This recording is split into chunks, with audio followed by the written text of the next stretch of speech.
হিন্দী আখৰৰ লিখন পদ্ধতিৰ তৃতীয় ভিডিঅ'ত আপোনালোকক স্বাগতম জনাইছো।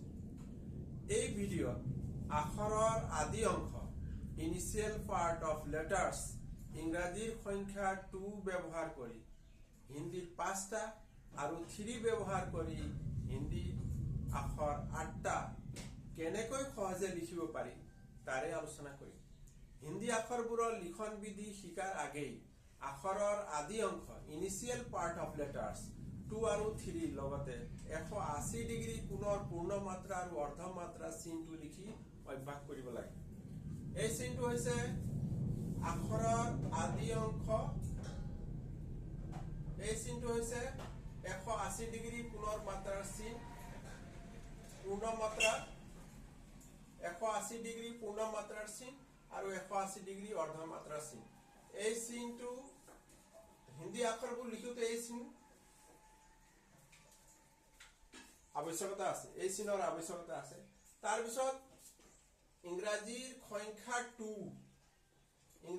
সংখ্যা 2 ব্যৱহাৰ কৰি পেলাই আমি 5টা আখৰ অতি সহজে লিখিব পাৰোঁ।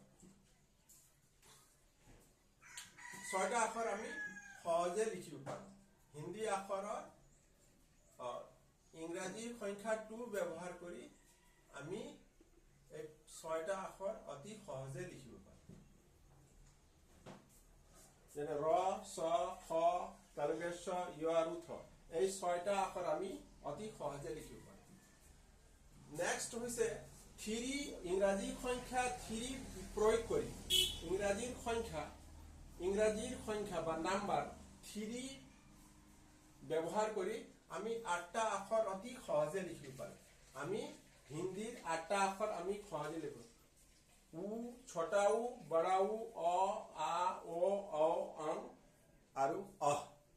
এই 8টা আখৰ আমি সহজে বিভিন্ন স্টেপত লিখিব পাৰোঁ। ৰটো 2টা স্টেপ বা 2টা চৰণত, চটো 4টা চৰণত, খটো 4টা চৰণত, তালব্য চটো 3টা চৰণত, য়টো 3টা চৰণ, থটো 3টা চৰণত লিখিব পাৰোঁ।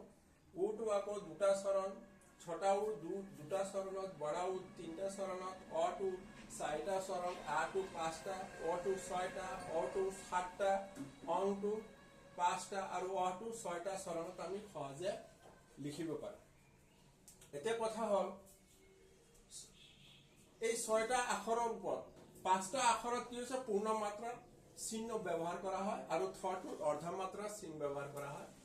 আকৌ উ, ঔ, অ, উ, অৰ বাদে বাকী 6টা আখৰৰ ওপৰত সদায় অৰ্ধ মাত্ৰাৰ চিহ্ন ব্যৱহাৰ কৰা হয়।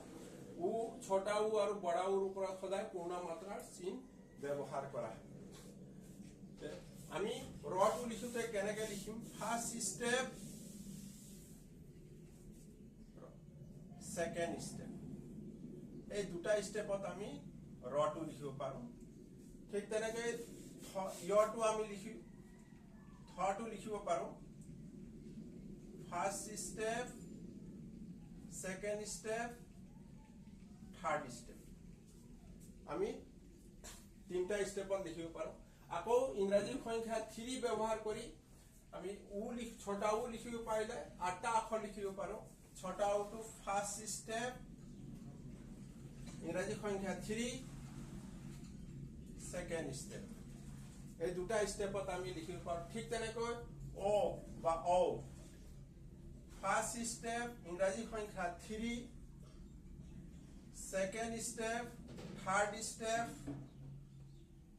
Fourth step, fifth step, sixth and seventh, 7টা স্টেপত অটো লিখিব পাৰোঁ। ঠিক তেনেকৈ আখৰবোৰ অতি সহজে হিন্দী আখৰবোৰ লিখিব পাৰোঁ। হিন্দী আখৰবোৰ ব্যৱহাৰ কৰি কিছুমান শব্দ কেইবাটাও স্টেপত লিখিব পাৰোঁ। যেনে ৰাছিয়া,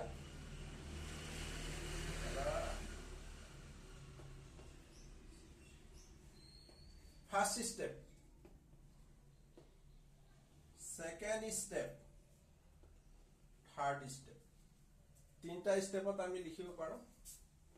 যেনে আও,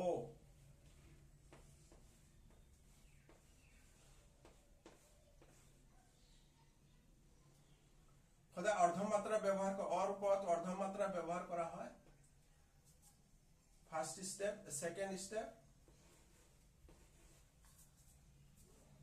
আও হিন্দী আখৰৰ লিখন ভীতিটো ইমানেই